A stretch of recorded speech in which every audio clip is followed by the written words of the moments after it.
am seeing what appear to be a few new faces and a few new names. We are a progressive grassroots organization that came from the 2016 Bernie Sanders presidential campaign. We are nonpartisan. We're willing to work with people who share our values on any particular issue or any particular goal, though we are unabashedly left-wing. We are unabashedly progressive. We have Democrats, we have Greens, we have independents.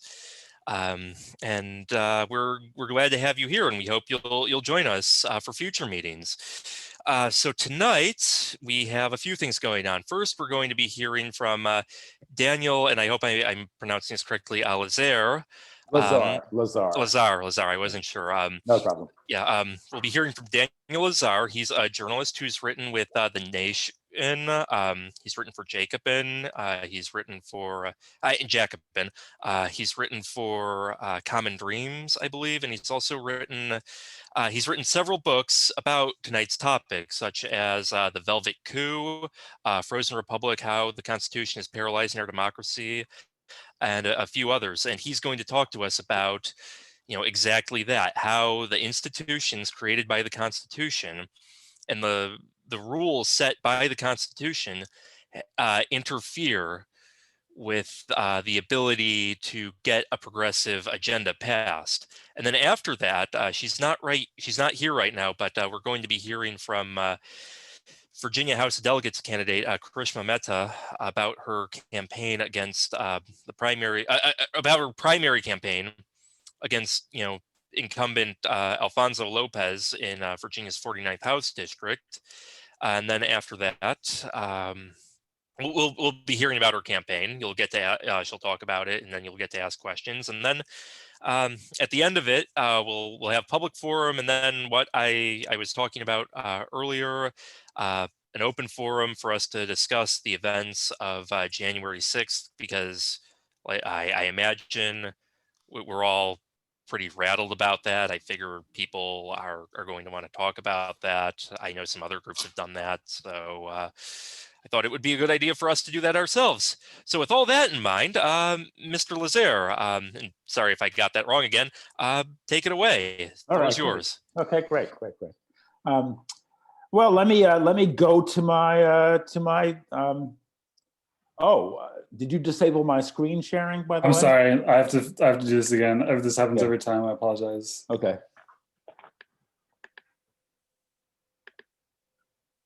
All right, you should be able to now. Okay, great. And there it is. There we go. Okay. So let me see if I have this upright. Is that showing up, by the way? Is that image? Yeah, we see it. We can see your whole thing it. though. Like we see the. Yeah. I don't know if you're trying to start. Yeah, it's not just the PowerPoint. It's not in a slideshow mode just yet. Okay, so should it be in the slideshow mode, or?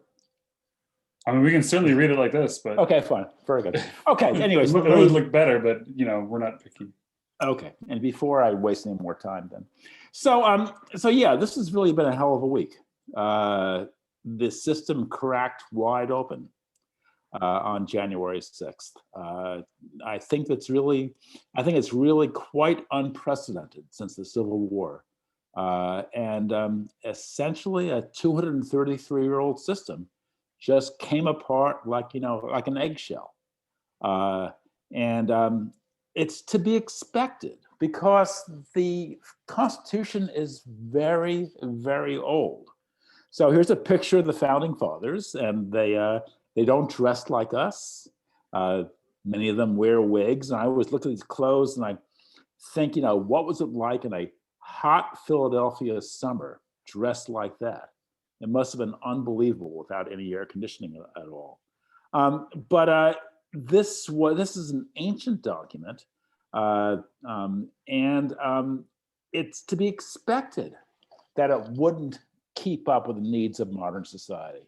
I mean, you really shouldn't have to make an argument about that, because it stands to reason that the founders, whatever their strengths or weaknesses, were not clairvoyant, they were not perfect, they were not of superhuman intelligence, and therefore had no way remotely of predicting what American society would be like in the year 2021, and what its problems would be, what its expectations would be, et cetera. In fact, I think they would be utterly astonished to think that Americans were still following the same constitution that they created in 1787.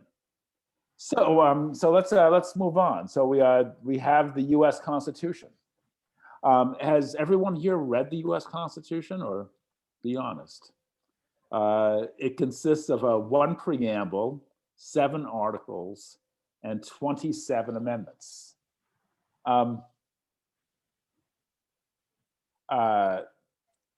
And you would think that if you wanted to understand what the Constitution meant, you would ask an expert, and that would be a lawyer. Except lawyers only know certain parts of the Constitution. And those are Article 1, 2, 3, 4. 1 deals with Congress, 2 with the presidency, 3 with the judiciary, 4 with the states, and 6 is the supremacy clause, which says the Constitution shall be the supreme law of the land.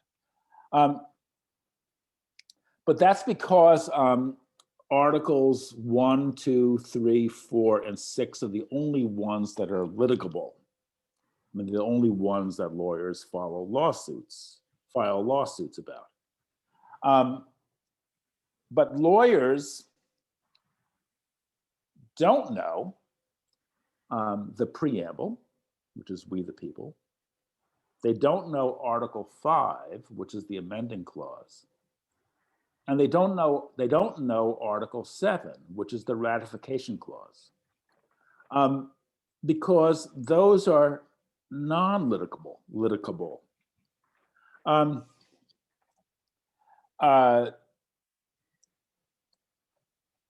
They're also where all the problems and paradoxes occur. And the Constitution, which everyone thinks is a very simple, straightforward document, is actually an extremely problematic and paradoxical document. For example, the preamble says, we the people, in order to form a more perfect union, do ordain and establish this Constitution for the United States of America. So what that seems to mean is that we the people can do anything we want in order to improve our condition up to and including creating new constitutions. Article 5, which is the amending clause, contains the famous 2/3 plus 3/4 formula. That is, Congress, whenever 2/3 of both houses shall deem it necessary, shall propose amendments, and these amendments shall be valid when ratified by the legislatures of 3/4 of the states. But Article 5 also contains 2 strange exceptions. It says that provided that no amendment prior to 1808 shall affect the slave trade. That is not the exact language, but that essentially is what it says.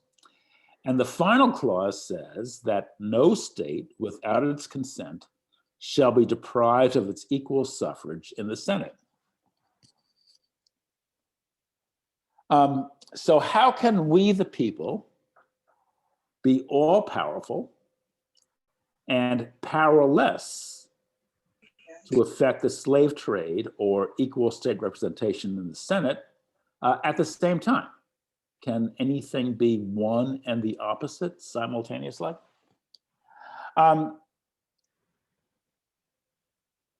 Article 7 is in some ways the most interesting single part of the Constitution.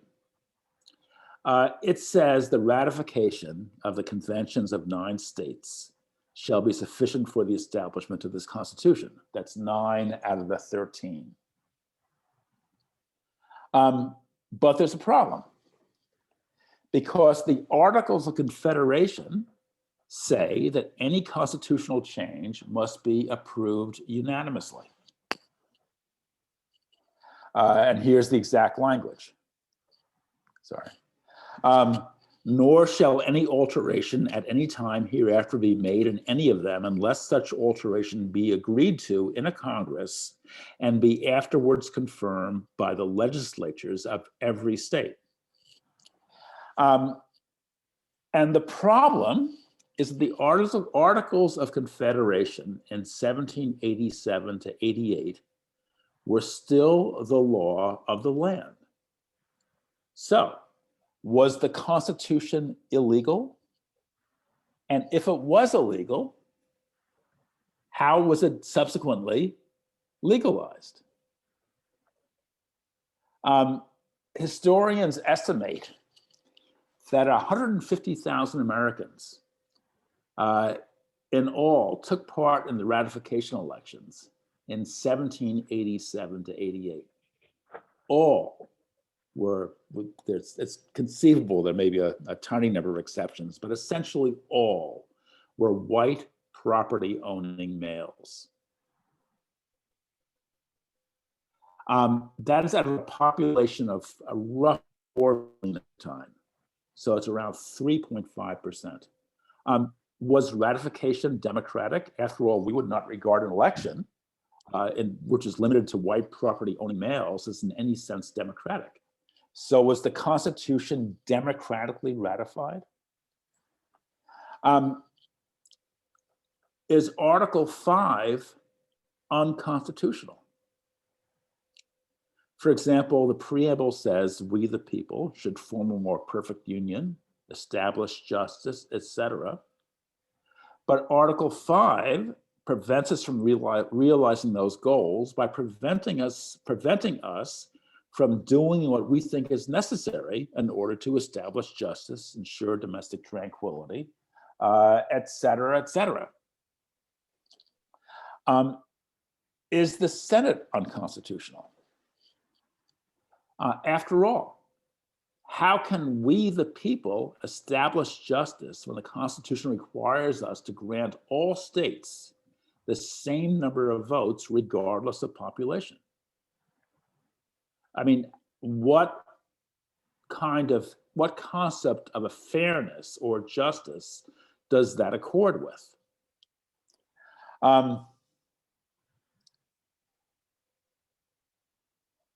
Is the Senate democratic?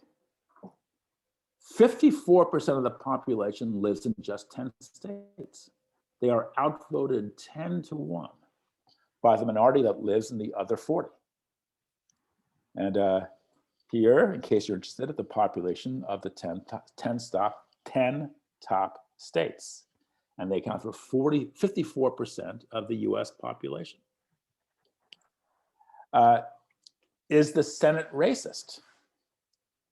81.2% of racial and ethnic minorities, Blacks, Hispanics, Asians, etc., also live in the top 10.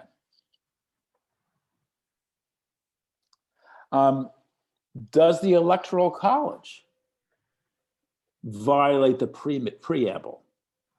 After all, how can we, the people, promote justice when it triples or more the weight of the smallest states? Is the Electoral College anti-urban? After all, the smallest states are mostly rural. There are a few exceptions, Delaware and Rhode Island, but that's about it.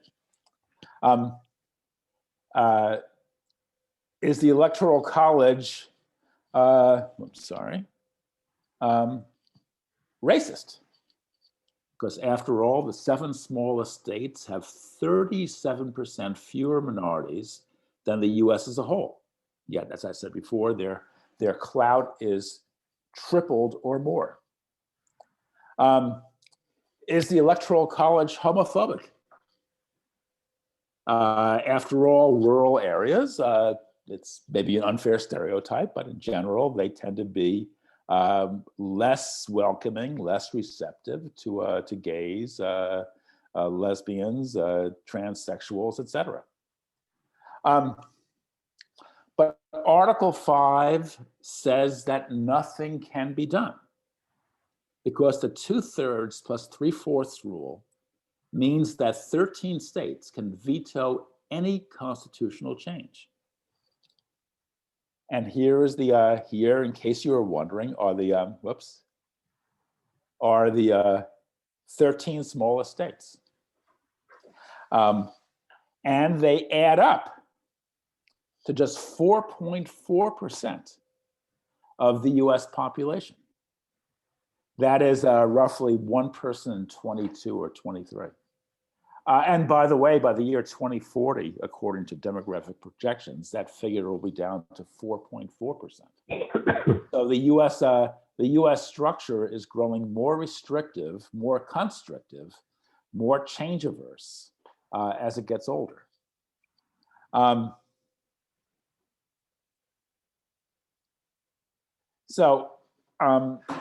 Which leads us to a whole bunch of conclusions. One of which is that the Constitution is change averse. It is increasingly conservative.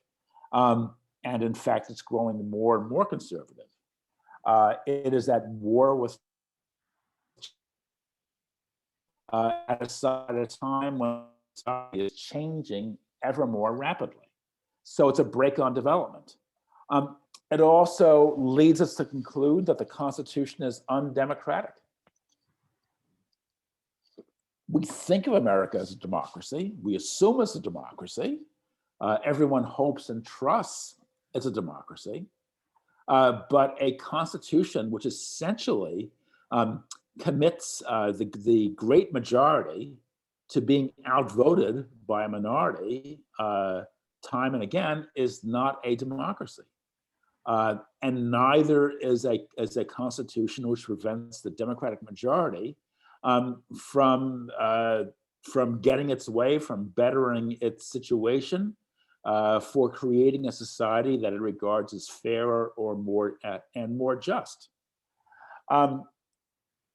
And it also leads to the conclusion, strangely enough, that the Constitution is unconstitutional. And by that, I mean the Constitution is really a document at war with itself. It's a mass of contradictions. And you really can't sort them out within the confines of the document. So when we ask ourselves, what does the Constitution mean? We come to the conclusion that we're not really sure what the answer is, because the Constitution does not seem to be a coherent document. I mean, one that makes sense in the way that 1 + 1 = 2, and in fact is growing more and more incoherent as time goes on. So what's it like for a society like the United States, 330 million people, to be locked inside an increasingly incoherent frame of government? I mean, when the framework is incoherent, it doesn't make sense. And when it doesn't make sense, that means it's crazy in a way. So essentially, we the people want to live in a sensible, rational, fair, and just society. But we're locked in a 230-year-old plan of government, which essentially forces us to be the opposite.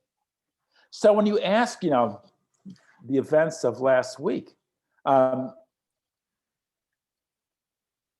when you ask, why did thousands of people do something so stupid as to storm the U.S. Capitol, beat up cops, trash the place, steal stuff, et cetera, et cetera. Why did they behave in such a crazy manner? Well, the answer is that they behaved in a crazy manner because a crazy political framework dictates that they behave in a crazy manner. I mean, a crazy framework elicits crazy behavior within its confines. So that is the problem we are faced with. We are faced with a society which doesn't make sense, seems more and more incoherent, seems to be coming apart at the seams, is behaving in ever more violent ways that many of us regard as dark and disturbing and frightening. Yet the frame of government that we are stuck with seems to dictate more of the same. And that frame of government effectively prevents us from changing society and creating a more rational order. When I say a rational order, I mean an order that makes sense, that seems logical, that seems to be designed to accomplish certain reasonable goals, among which is to create a better life for the people who live inside it. But because we're stuck with this kind of outmoded and yet unchangeable plan of government, we find ourselves frustrated at every turn. Thomas Jefferson is not somebody I especially like, but he's famous for saying that making a people stick with the same plan of government year in and year out is rather like requiring a grown man to wear the same suit of clothes that he wore as a boy. And I think that's the situation that America finds itself in now. It's not 1787 anymore. We don't live in the age of silk knee breeches and wooden teeth and breech-loading muskets. Yet we are stuck with a government that assumes that we do. And there is simply no mechanism within that form of government that allows us to move on. So that's the extremely grim news that I bring, and that really is the end of my talk. So maybe if you could unshare my screen, we can go back to a more regular discussion. You should be able to unshare your screen. No, it's not a. Oh, okay, back to meeting. So we'll open up for questions. You can either, if you have a question, you can just put in the chat the word question, and then we'll just kind of go through. So, that's. Oh, there I am. Okay. Make sure you're not sending it directly to one person like I just did.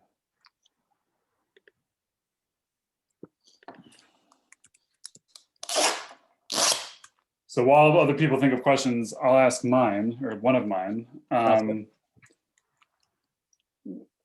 Has there been any effort by anyone to kind of, I'll put it this way. When we go to school and ever, like, you get taught the Constitution, and you kind of like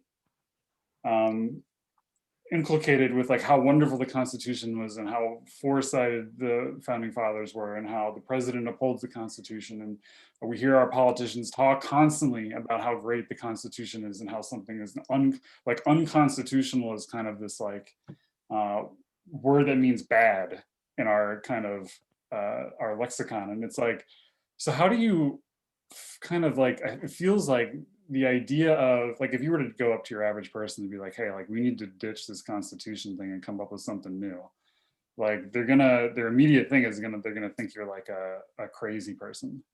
Like how do we kind of break that down, or how do you kind of sell this, or like how do you move forward with this? Like what's the next step if you wanted to actually do something here? I don't know if anybody had tried that, or you thought about that, or.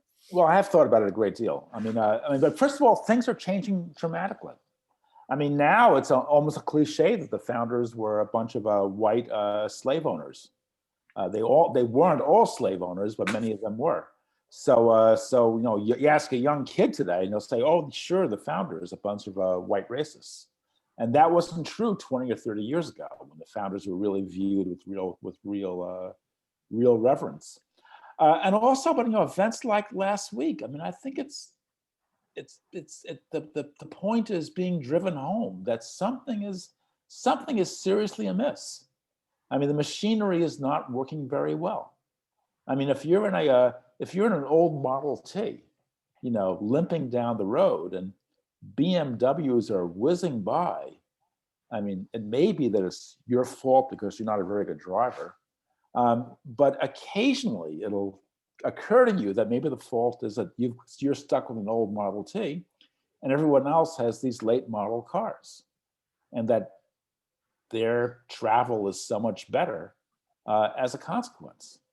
So I think that Americans are beginning to realize, they're beginning to sense, it's the process is just starting, but they're beginning to sense that the old cliches are no longer true, and that the system is not not as good as they were taught when they were in grade school.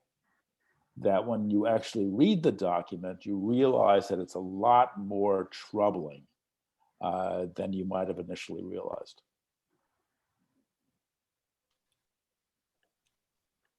And to that, I'd also like to add, one of the things that was brought up was the Electoral College is created by the. Sorry, I got distracted looking at the chat. The Electoral College was created by the Constitution, but that's something that we've seen tremendous momentum to get abolished in recent years, particularly since the last election. We've seen concrete, real steps be taken towards that goal of abolishing the Electoral College.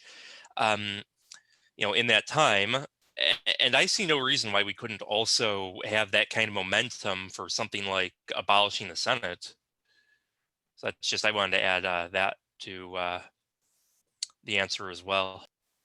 Yeah, but abolishing the Senate would require a constitutional amendment. And that means that 13 states can veto any such amendment. And that means that 4.4% of the population would have veto power. And given how much the 13 smallest states would stand to lose if you abolish the Senate, we can be sure that unto eternity, Wyoming, Vermont, Delaware, where our new president comes from, the Dakotas, Montana, et cetera, will just say no. And not just say no for a decade or two, but say no until the mountains crumble into the sea.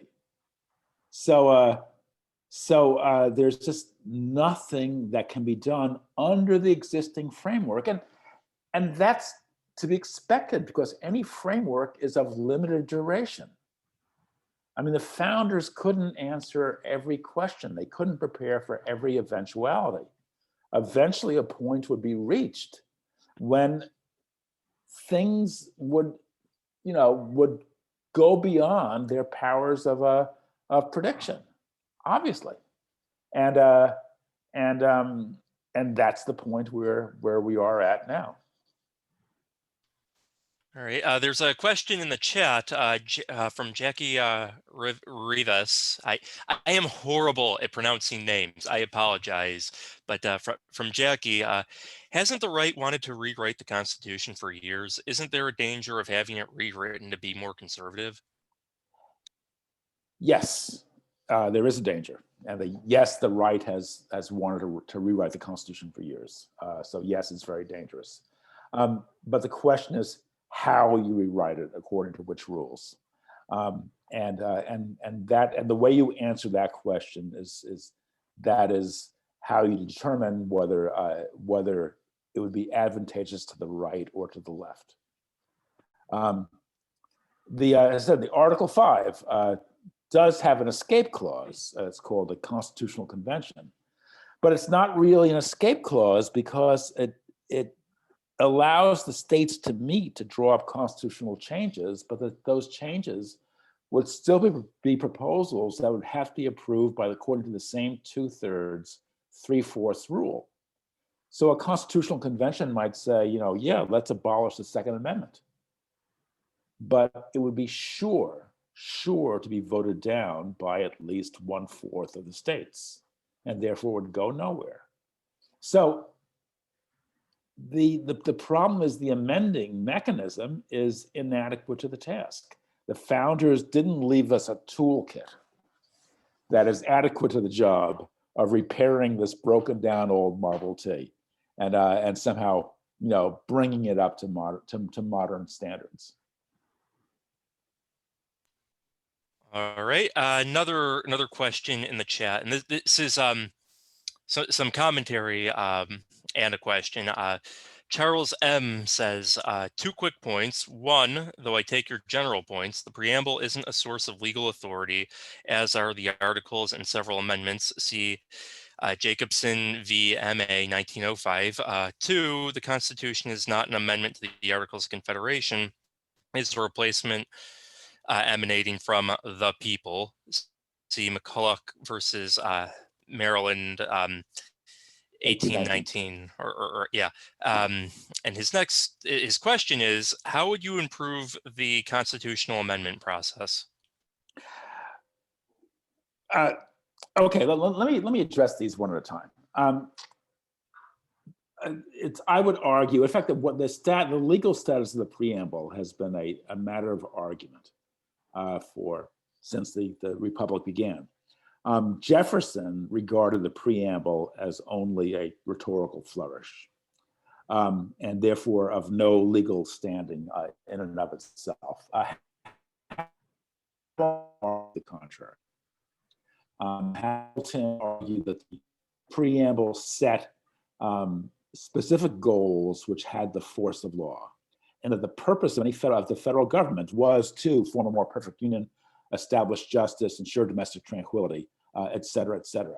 So Hamilton said the preamble was part of the law, and Jefferson said the preamble was just the introduction to the law. I personally side with Hamilton. I dislike Jefferson very much, and I have a certain critical regard for Hamilton.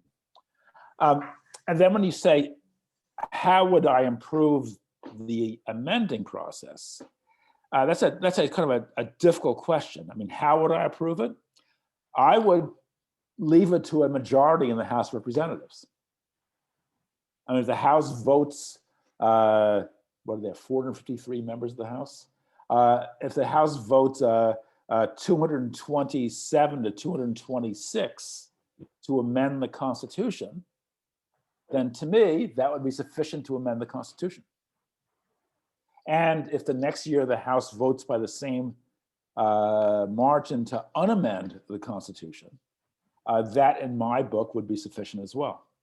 But however, the question is how can we change the amending process? When the amending clause says we can only change the Constitution in a certain way, its way. And the answer to that is we can't change the amending clause because the amending clause says no way. So we're back at square one.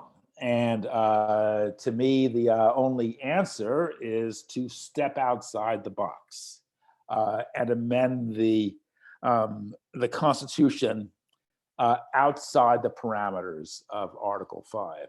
And this is not unprecedented because just as the Constitution was ratified outside the parameters of the Articles of Confederation, which were the law of the land, the Civil War amendments 13, 14, and 15, which abolished slavery, gave Black people the vote, and also nationalized citizenship, essentially.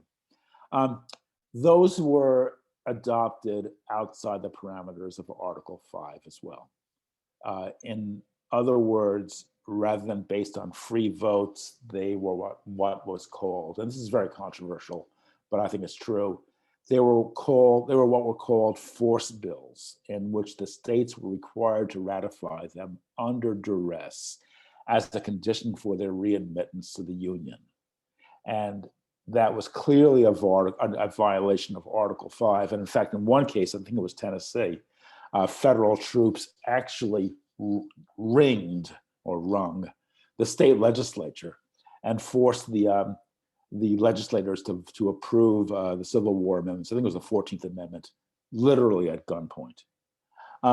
So in that case, those extremely important amendments, which in many ways kind of substantially changed the very structure of the US, were down outside the parameters of Article 5, albeit in the wake of a massive civil war that laid waste to much of the country and cost the lives of 1 American in 40.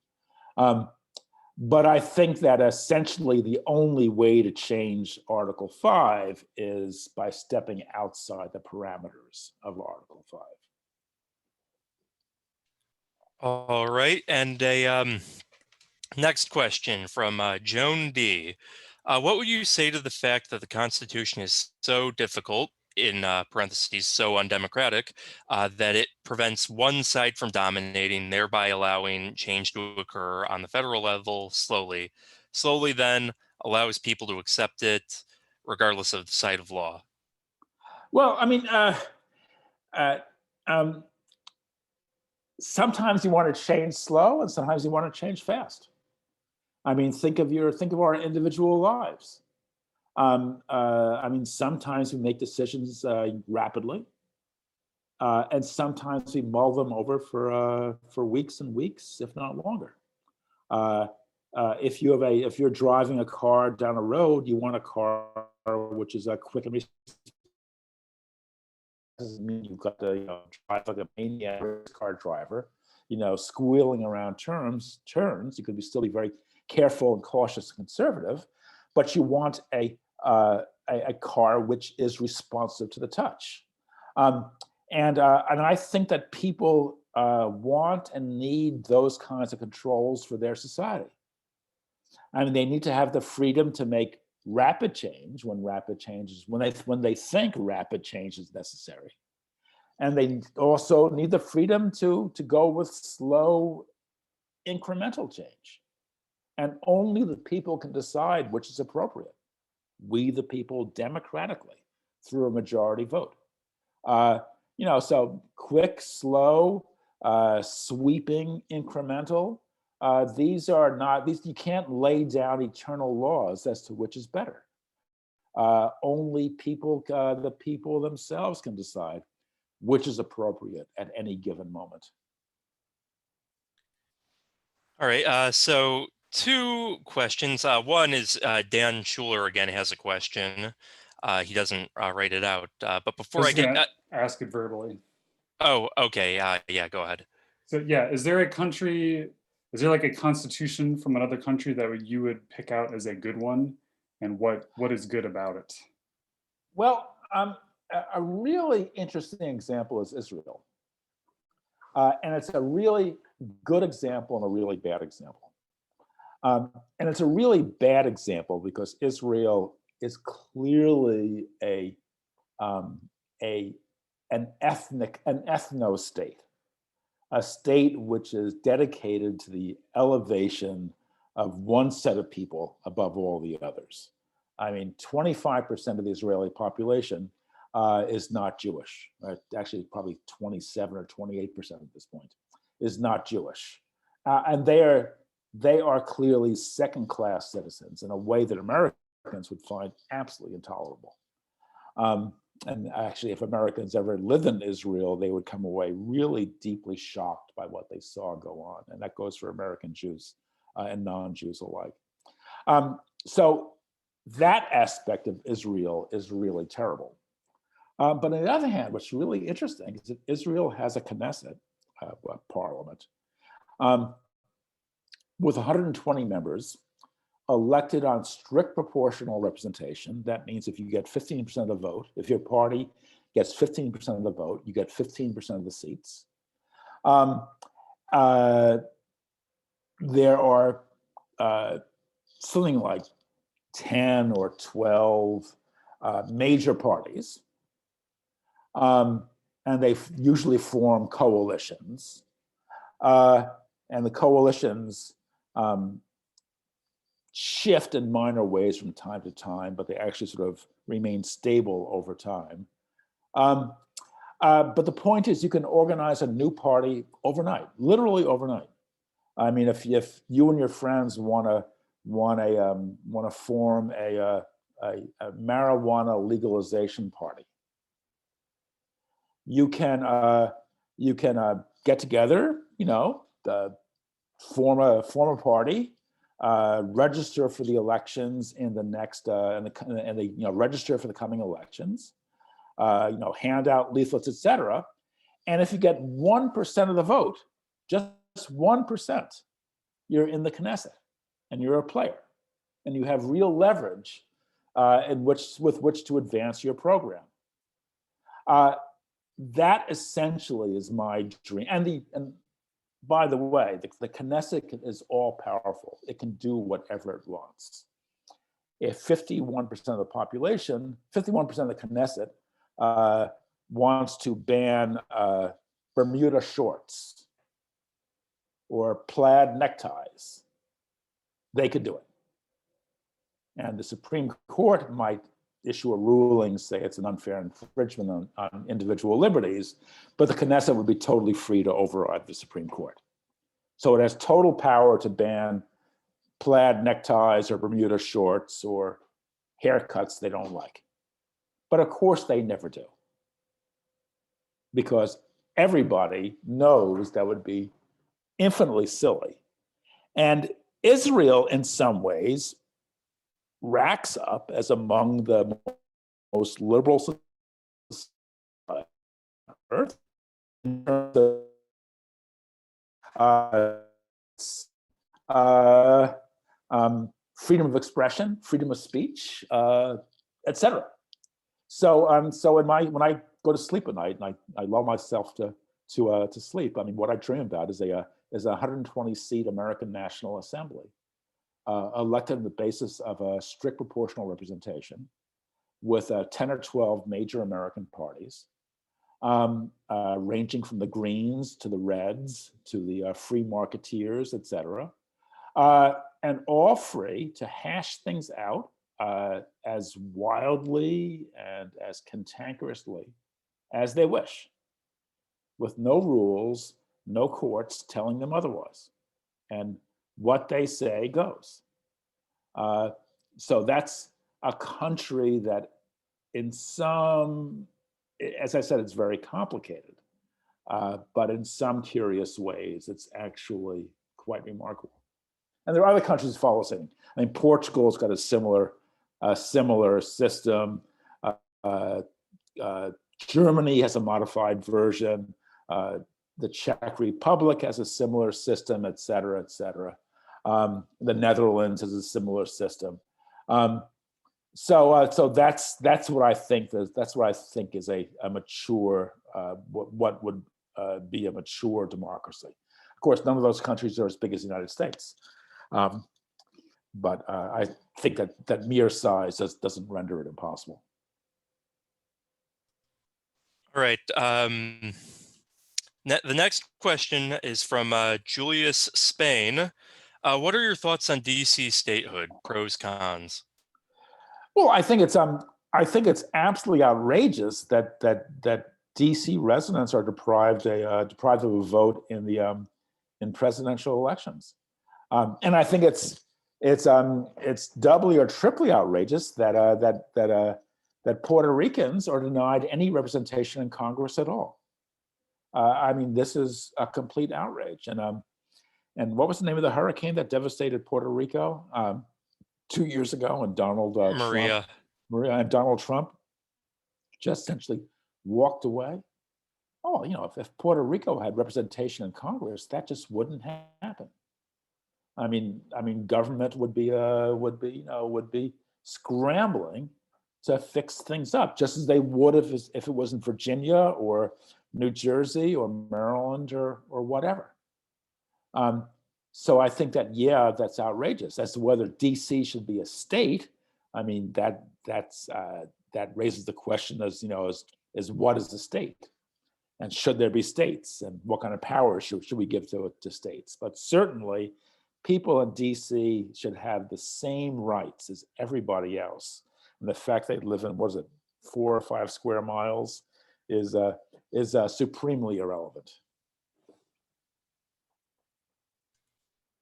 All right. Well, I got one more question if we have time yeah. I for was one going to more. say we've got time for more questions. We're still waiting for Karishma. It's 7:50. So Daniel, like one of the things that I kind of find really absurd about our Constitution is the lifetime appointments of Supreme Court judges, and it seems totally nuts to me that many people over the last 4 years were kind of praying that Ruth Bader Ginsburg would not die. It seems very, very bad to me to have a form of government by which decisions can go one way or another based on like whether or not a person dies.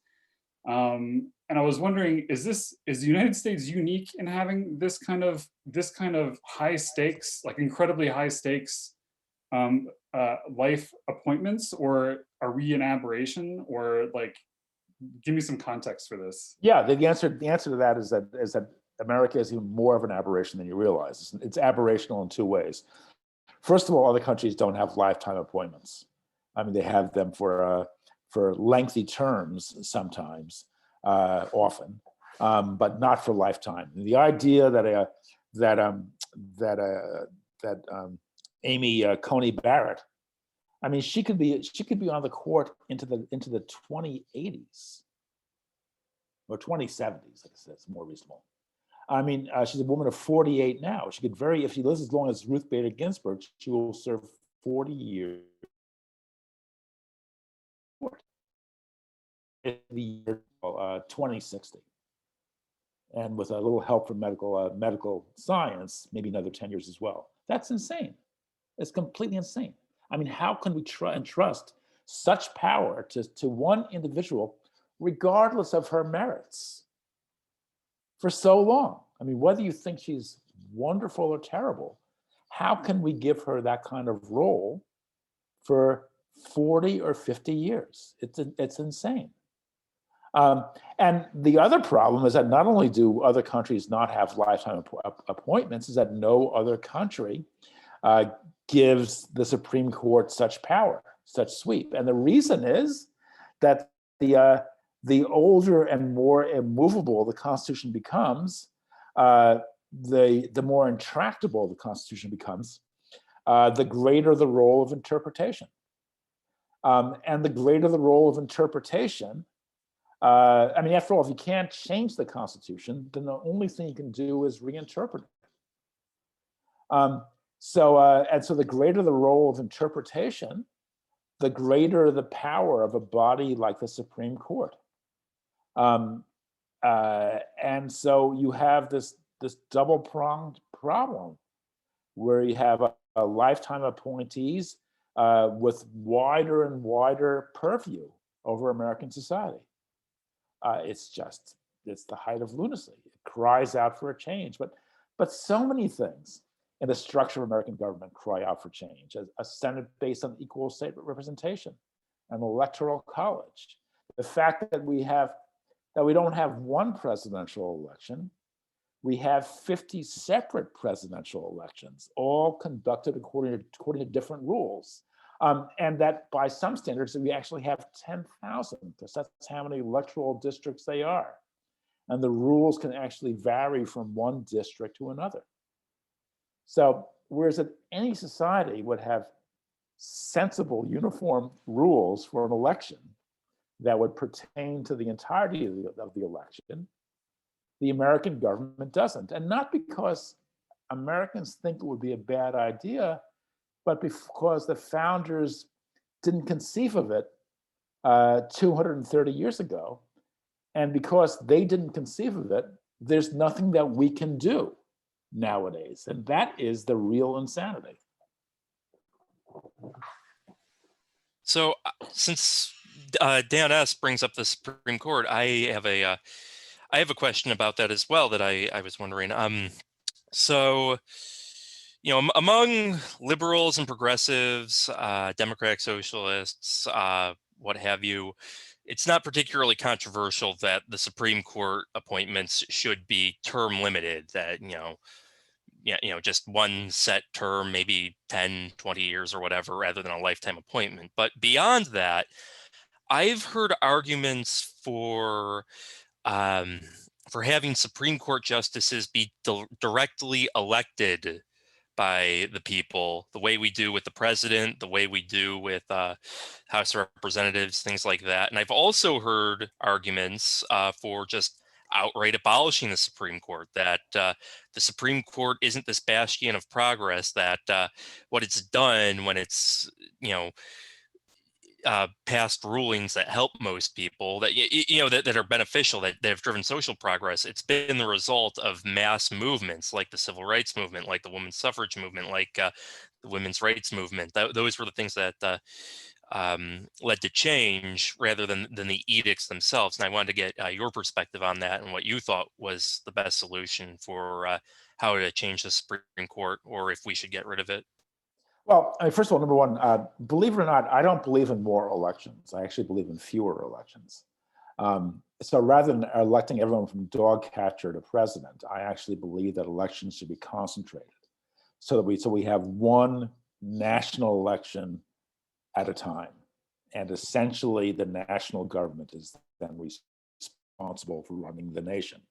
And every few years, they put themselves before the voters and they say, here's what we've done.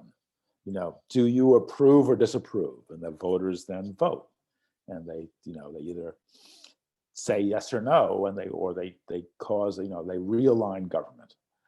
So I actually like that more than the idea, the American approach of electing, dog catchers and this and that and this and that. America actually, people realize that America has something like 90,000 local government units. America has 18,000 autonomous police departments. They have something on the order of 250,000, somewhere around there, elected officials. This is a swarm of gnats, which strikes me as something that should be sort of cut down to size and rationalized. It's not democratic. It's quite the opposite. It's designed to overwhelm and confuse. So it's actually a very conservative, stultifying influence. Now, so whether the Supreme Court should be abolished, if you're going to have a judicial system, you've got to have some kind of appellate process. And if you have an appellate process, you've got to have a top appellate court. But I would, so I would therefore not abolish a Supreme Court, but I would rethink it, reconceive it from top to bottom. But the point is that not only would I want to rethink it and reconceive it, I want Americans in general to rethink it.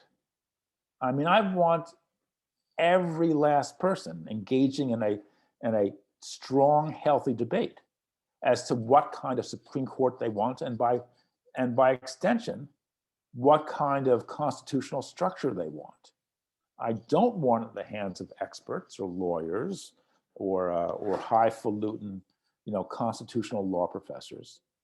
I want to bring this debate down to earth so that everybody, from the homeless guy or gal, begging quarters on a street corner on up, has an equal voice and can say what kind of society and what kind of structure they want.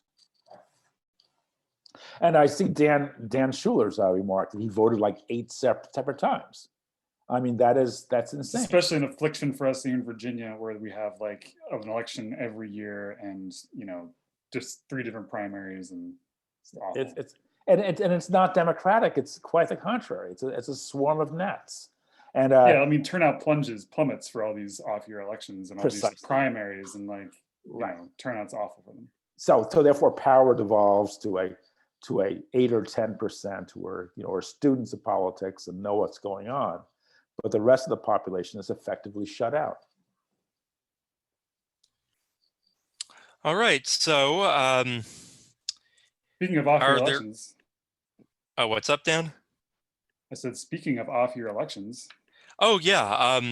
Yes. So if no one has any other questions for Dan, that wraps up the presentation. Thank you so much for doing this. Thank you so much. This is very enlightening. Yeah, everything you Thanks a lot, say, Dan. it's very interesting. Yeah, this is very good. That's great. You're welcome to stick around if you'd like. I know you said you had to be. I've got to Yeah, take you off. got to. I Yeah. have, I have So family responsibilities. yeah. So again, thank you so much for coming. Thank Thank you you so much for for coming and having me. speaking to us. All right. So with that out of the way, Okay. See you yep. guys. See ya. Bye-bye. Yeah. Have a great day. What? Oh, right. Sorry. Spaced zoned out for a moment there. So next on the agenda, we will be hearing from Karishma Mehta.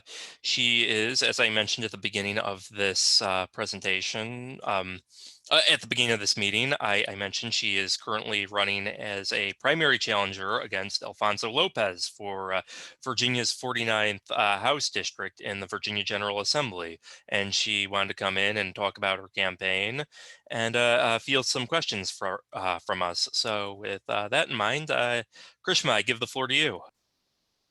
Thank you so much, Dan. It's really great to be here with everyone. It's been a while since I attended an Our Revolution meeting with the pandemic and things like that. It's been quite a few months. So really great to be here with all of you. I know some of you, but for those of you that don't know me, my name is Karishma Mehta. I'm a preschool teacher and daughter of Indian immigrants running for the Virginia House of Delegates in District 49, which includes parts of South Arlington. And I use she, her pronouns. As a young person, I started my organizing journey through the Bernie Sanders campaign this year, fighting alongside many of the folks on this call, fighting for our basic economic and human rights, while also building mutual aid infrastructure for our Northern Virginia community. I grew up in a working class family that struggled to pay rent and put food on the table, and also to receive health care. I inherited many of those same problems when I graduated from George Washington. And now as a teacher, I'm seeing many of those issues, that my students are facing, the same type of economic and racial oppression that many of us have experienced ourselves. And I believe it's time to break that cycle. Through organizing, I saw from direct experience how powerful we are as a movement when we mobilize working people in our community to fight for our collective human rights against systemic oppression, against corporate greed, and against political complicity. I saw that as an organizer, and I still see it today as a candidate for the Virginia General Assembly. When I launched this campaign back in October, my team and I wholeheartedly expected some neoliberal corporate pushback, but we never anticipated the strength of our grassroots energy beside us. Not including our organizational volunteer support, we're already close to 100 volunteers signed up through our campaign, and we've raised over $27,000 in small dollar and individual contributions, not one penny of corporate or special interest money. So very, very proud of that, and hope to continue that victory on the front of campaign finance reform. My vision has always been to build out a grassroots coalition in our area in Virginia that can mobilize beyond just one election cycle. Because one thing that we know is that change doesn't happen in 6 months. It doesn't happen in a year. It takes a long-term vision and a commitment to working together to be able to see the changes that we want for our community. We've received some early endorsements already, and we're on the road to building that coalition, not just by seeking the endorsement of progressive organizations like Our Revolution, but also through publicly endorsing and partnering with the grassroots organizers and justice-oriented groups in our area. As the only champion for the Green New Deal of Virginia in this race currently, our campaign is already forging those ties to make sure that we build our collective power when our movement arrives in Richmond. As a labor-centered coalition with that working class platform, I'm proud to be working alongside NOVA Repeal Right to Work Coalition that includes strong labor unions like Virginia AFL-CIO and many others to take Virginia from the worst state for workers to the strongest state for workers. And so Delegate Lee Carter's bill for statewide labor justice to repeal right to work is just one of many reminders that the age of incrementalism is over. The age of worker exploitation is over, but only if we're prepared to fight like hell for it. The 49th district where I live is demanding bold representation. I have been Delegate Lopez's constituent for over 6 years, and I know he's not standing up for workers, our families, our community, or our planet. He refuses to co-patron Delegate Carter's bill in the General Assembly to repeal right to work, has lobbied on behalf of ICE, whipped votes for the disastrous Clean Economy Act that we saw very recently put more power into the hands of Dominion Energy, one of the worst monopolies in Virginia, affecting ratepayers all over the state. And he's always taken thousands in corporate and special interest cash. In the middle of a pandemic, we cannot afford a lobbyist and an ICE profiteer who takes money from Anthem, Blue Cross Blue Shield, and luxury developers that are displacing the working class in this area. Unlike my opponent, though, I firmly believe that that change involves and it takes all of us. It takes mobilizing millions of working people, young people, Black and brown and indigenous people, queer and trans people, disabled people, all speaking out in unison against a corrupt, for-profit, capitalist system that always puts profit over people's lives. We know that when we organize, we win. That's not something new to our group here in our revolution. So let's go win back the 49th district for working people in Virginia. Let's make sure that in Virginia's General Assembly, we have some representation and that workers are put first, our families are put first, our planet is put first, as we continue our struggle for working class justice and liberation. I'm so grateful to be here to take a few questions tonight and to hopefully seek our revolution's endorsement in the near future. So thank you so much for your time today. And I'm happy to take a few questions.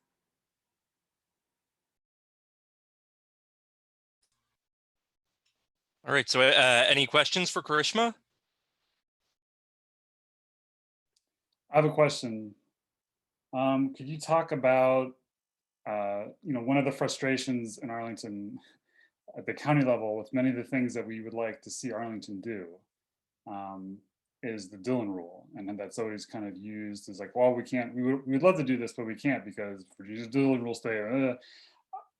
Could you tell us, like, what do you think Virginia should ditch the Dillon rule? Like what would that entail? Or is that a priority? I haven't really heard any talk about it from, honestly, anybody. I was wondering if you had a take on that. Yeah, I'm going to be honest, I'm blanking on what the Dillon rule fully entails. Is that something to do with staggered elections, or can you remind me of what specifically? Dillon rule is that localities are not allowed to do things unless it's explicitly spelled out by the state government.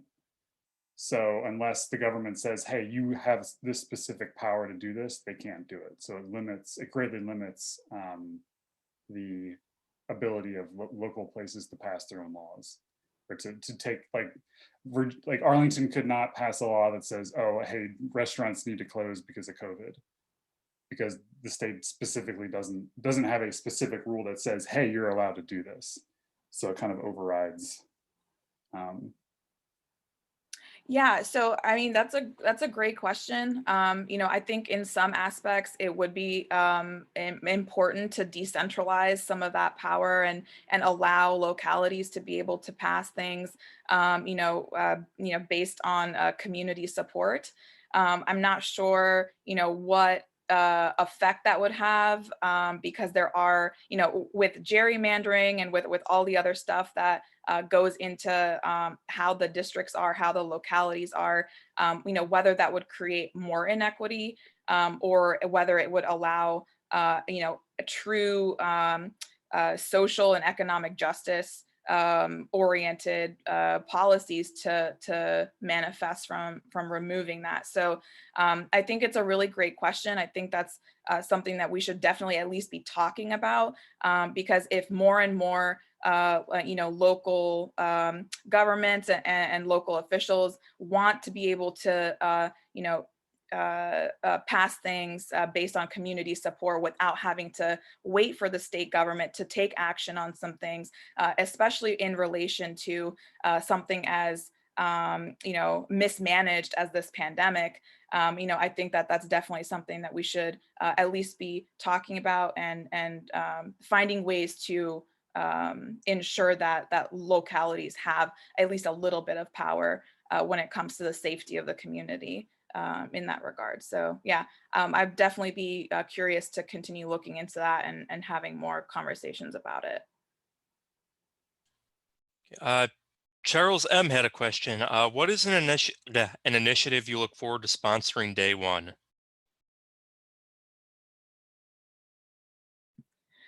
That's a really hard question for me. As an organizer, I'm constantly connecting the dots between economic justice and educational justice and racial justice. Trying to find those points of importance.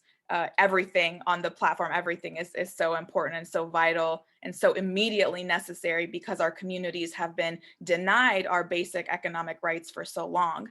One of the things that I think that I would want to champion on day one is to become a co-patron of the Green New Deal on day one, but to also introduce universal pre-K for Virginia. I think that when we're talking about the quality of education in our state, we don't have enough funding going towards childcare.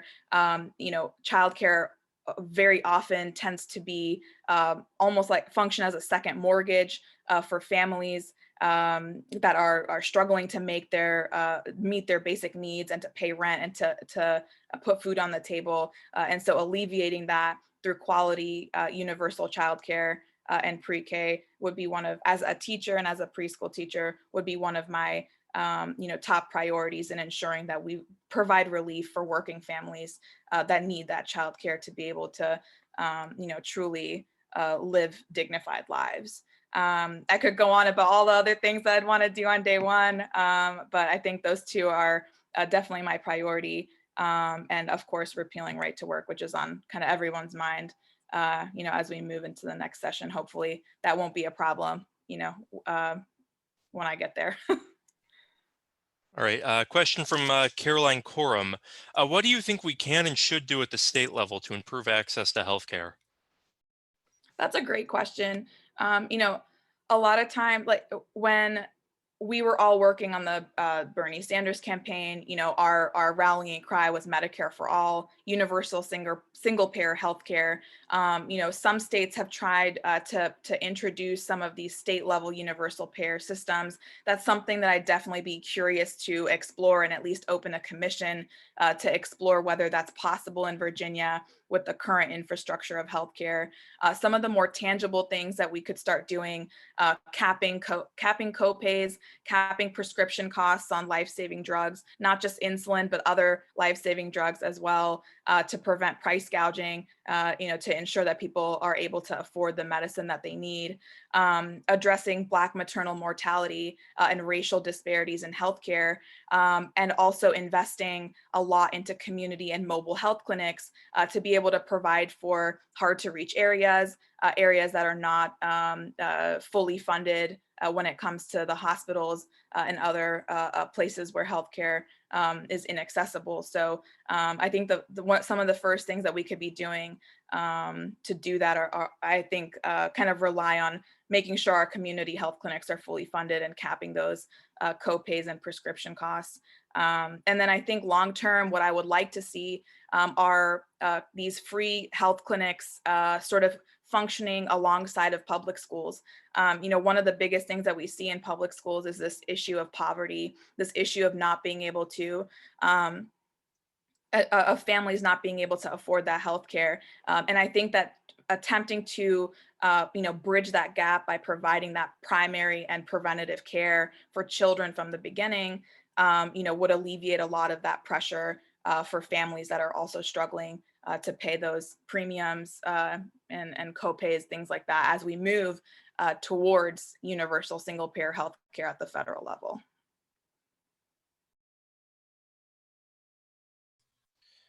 All right, and I had a question I wanted to ask. I notice on your protecting our on your website under protecting our immigrant communities. One of your proposals is to pass a resolution declaring white domestic terrorism the greatest threat to our freedom and safety. I've got no, I agree with that entirely.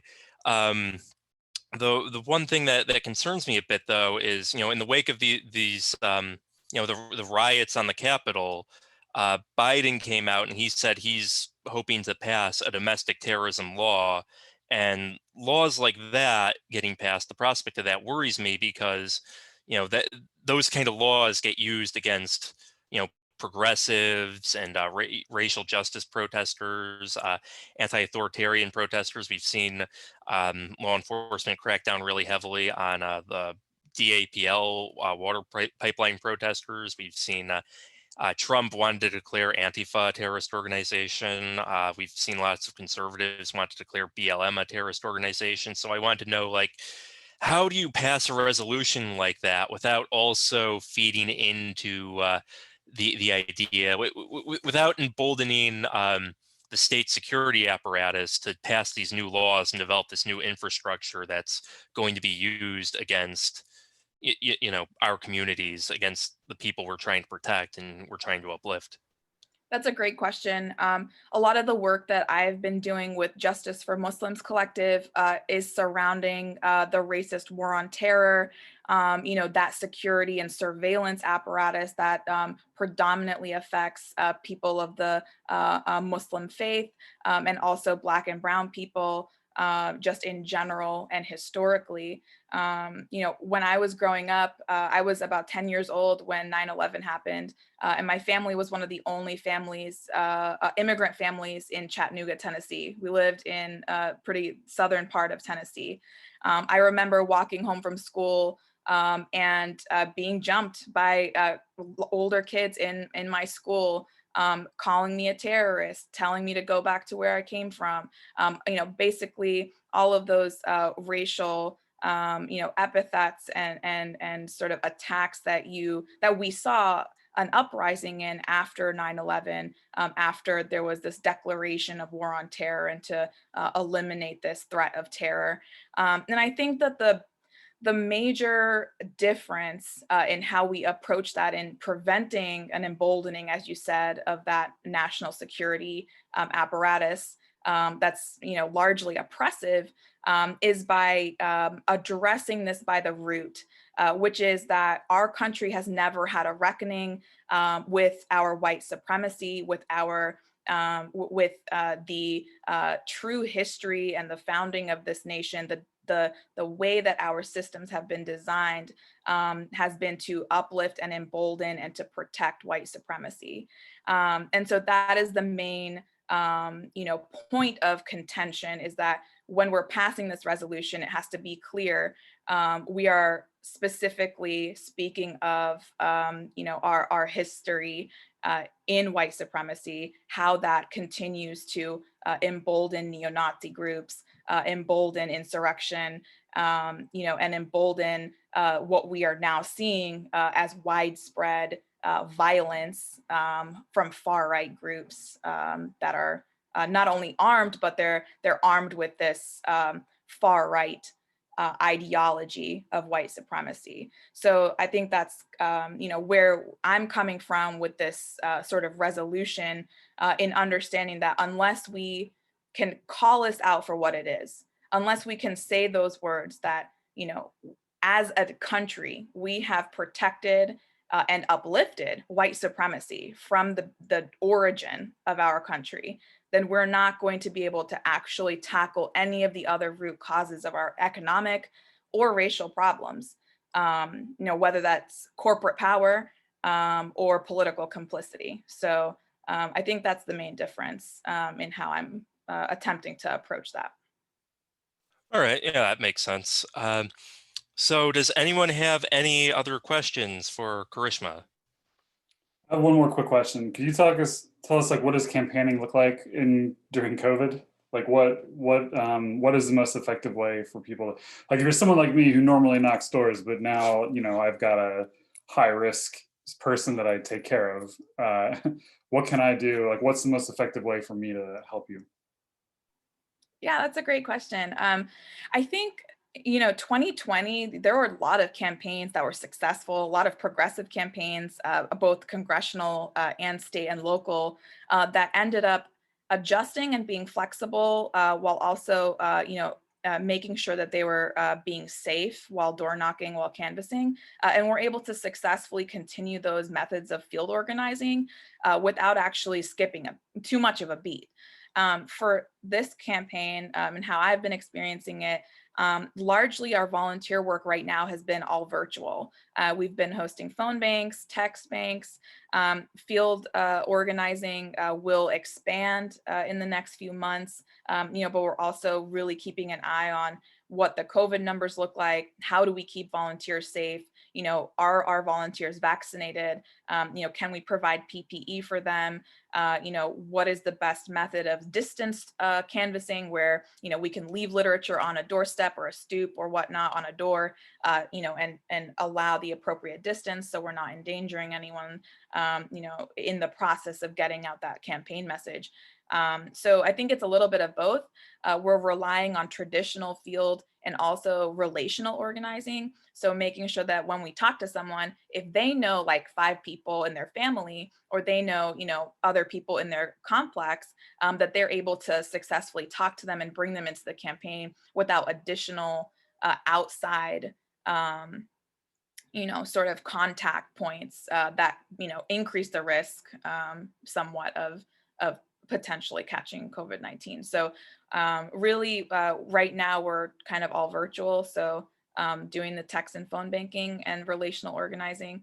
And we're really, really hopeful that, by the time GOTV rolls around and we're out there in the community, that we have a really strong protocol on how to, keep our volunteers safe, keep everyone safe, even the people that we're canvassing, to the best of our abilities. So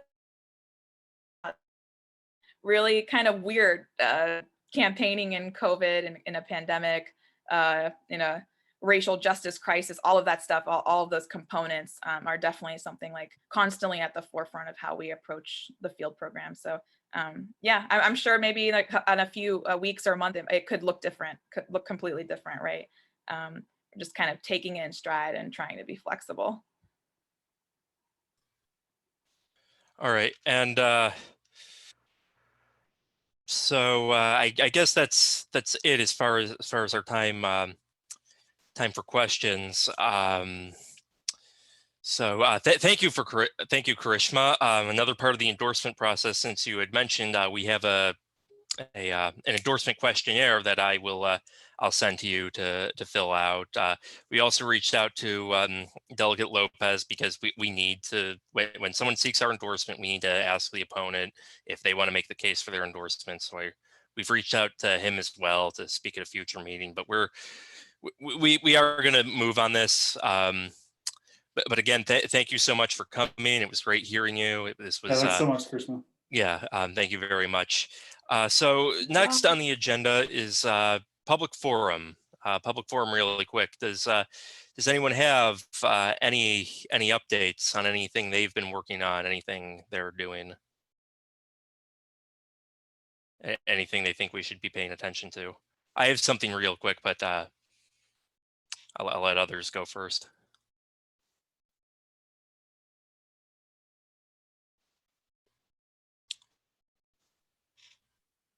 I had a quick thing, Dan. Oh, what's up? I just wanted people to know a few of us in Cork and are lobbying the General Assembly for tenant-related legislation. We're obviously just starting; the Assembly's just getting going, but we have if people are interested, send me a message. We've identified things like rent gouging and eviction protection, extending that into the year, and a couple other things. So, all right, and I saw Detta, you raised your hand. Yeah, and I apologize if I'm repeating something because I've missed a couple meetings, but the legislature is poised to legalize marijuana. And I just want to let everybody know that we should be lobbying our officials, our elected officials, to make sure that there are strong social equity provisions in the marijuana law. The only one that I could see that was filed, I looked this morning, has nothing about social equity in it, as far as I could tell. So it's just really important that the money, that if there's tax money, that it be plowed back into the communities that were ravaged by the excessive, disproportionate enforcement, and that business opportunities are definitely open to everyone, but with a view toward giving those opportunities to the ravaged communities. I wish Tim were here, because Tim actually had an article published in. Yes, Tim has a slightly different take. I mean, definitely social equity. I mean, strong. I'm actually with you on this, Dad. This morning when he posted the article, I disagreed with him. One issue I have with his proposal for the a state monopoly on marijuana sales is, a lot of people who do a lot of people who sell marijuana, they do it because they're poor, they don't have opportunities. If you have a state monopoly on the sale, you're keeping those people criminalized, and this is not a plant that warrants that kind of. This is not something that warrants that kind of enforcement, that warrants that kind of a harsh response. I would want to see something like a carve out for growing and selling your own. Yeah, and there may very well be. Yeah. So yeah, I agree with you. Thank you for bringing that up. Yeah.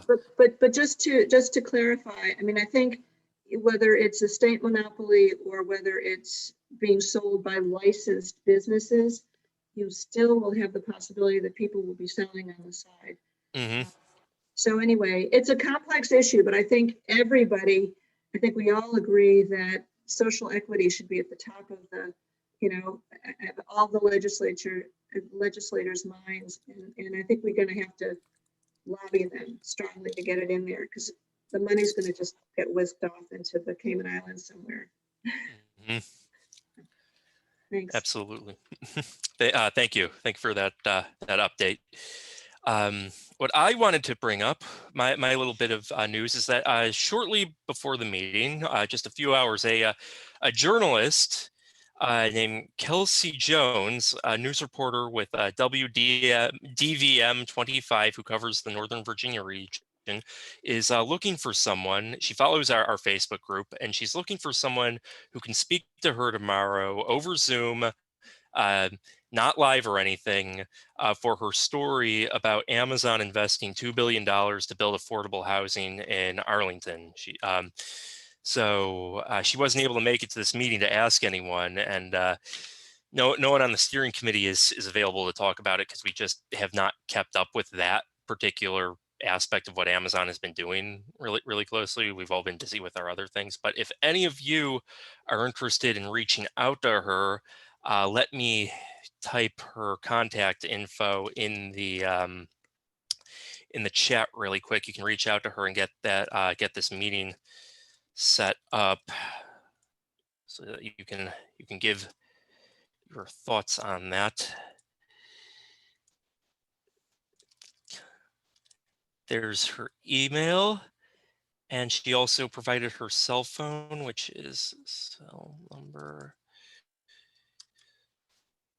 7897. I'm sure her email is sufficient. Yeah, okay, yeah. I'll just put her email. Yeah, we'll just do that. Okay, so yeah, that's what I had to update people on. Anything else?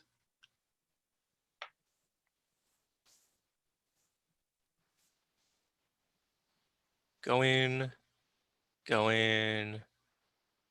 Okay, it doesn't sound like anyone has anything else to add. So, with that in mind, with the last 30 minutes we have is what what we decided to add, rather than ending this meeting early. We were thinking, something very something very shocking happened last week, and we thought this would be a good time for we should use this time to share our feelings about it, talk about it, sort of vent, bring up our fears, our concerns, what we should do. Just to vent, just to talk about this as sort of a community support thing. About the events on the 6th. So does anyone have anything they want to get off their chest to get the ball rolling on this? I can start if you want. Oh, please do. Go for it, kid. So kind of in line with what you were saying earlier when you were asking the question about the domestic terrorism. Obviously, the assault on the Capitol is terrible, but what I wanted to mention is I've been tracking in the last 48 hours the clampdown on like social media on sites, and there's a lot more than just Donald Trump going on. There's Facebook groups that people have had their personal emails deleted as well as their emails. Ron Paul today had his Facebook page deleted without notice. I don't follow Ron Paul anymore.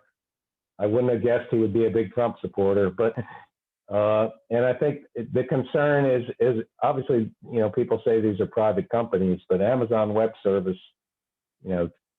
suspending a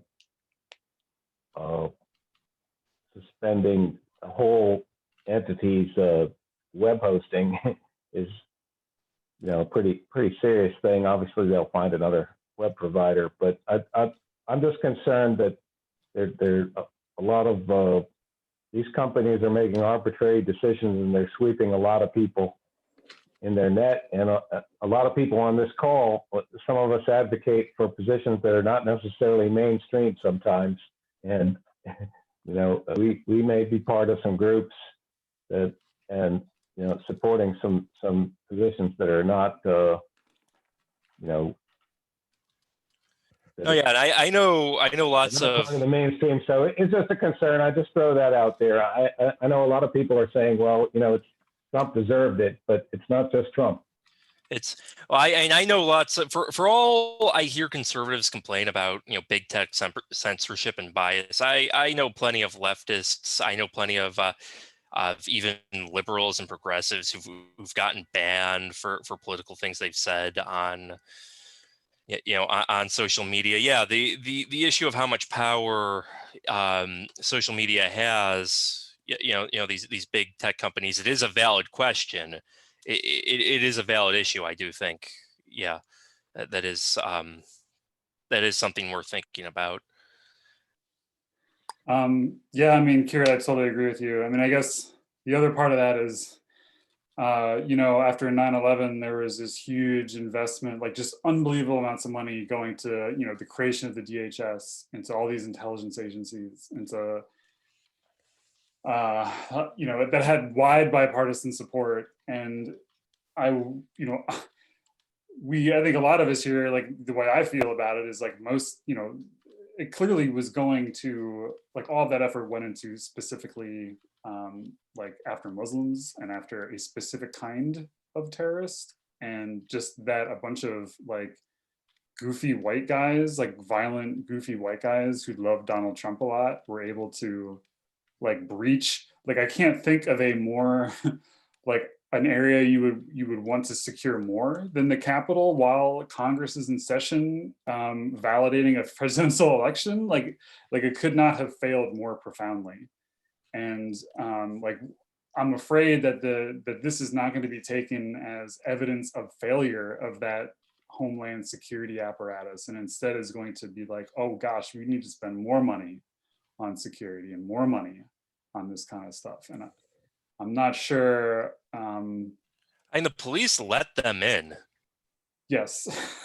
Yeah. Some of them definitely just let them in. There was, I remember the video of the one police officer taking a selfie with the protesters. The protesters, the fascists, the rioters, yeah, whatever you want to call them. I mean, it was, yeah, I mean, it was very shocking for I mean, I'm sure everyone here had the same thing running through their minds, is like, where, like, had this been a group of Black Lives Matter protesters, they would have been, you know, they would have been opened fire before they got anywhere near the Capitol building.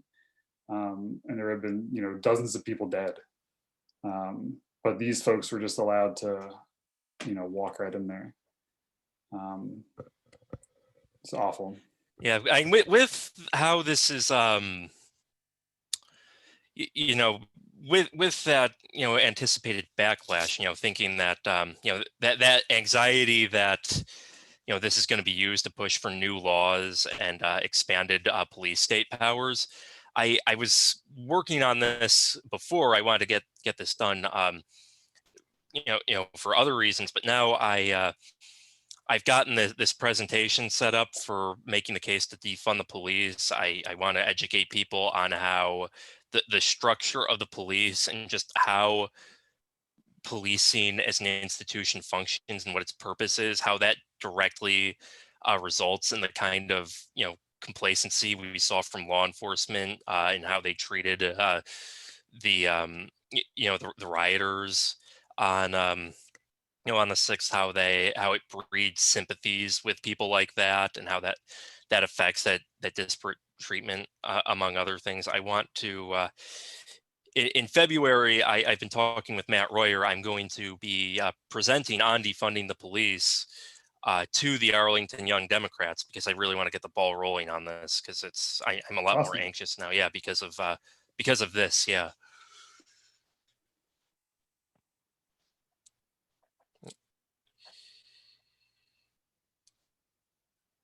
Anyone have other things to say, to share? Because this is an open forum. Anyone's free to share Andrew their Parr, thoughts. I echo your thought that if Dems don't hold T accountable, I also have that fear, just based on, and I think I brought this up in a prior meeting, even before this stuff, is when Obama took office, you know, nobody in the Bush administration, for all of the horrible things they did, faced any consequences. So will that same thing happen here? I mean, I think Joe Biden is a guy who talks a lot about bipartisanship and bringing people together. And it's like, I don't want to be brought together with these people. I want these people prosecuted. And on that note, I've heard people argue, you know, sort of resign and say, like, just say, oh, Trump just has 9 days left in his presidency anyway. What's the point of impeachment? Why should we bother with this? It doesn't matter. It doesn't. Blah, blah, blah. It's a good thing materially if he gets impeached before, you know, before he leaves office, just because A, it means he won't be able to run again, and B, it means he's not going to have a secret security detail for the rest of his life, which he shouldn't have. He doesn't deserve after what he's done. I also really support what Cori Bush has proposed, which is, you know, investigating and sanctioning and potentially removing the members of the GOP who pushed this farce about election fraud and incited the riot we saw on the 6th. I don't think that the members of Congress who went along with this should be in office anymore either. I think in order to do that, you're going to have proof of that they did like coordination with some of the rioters, because the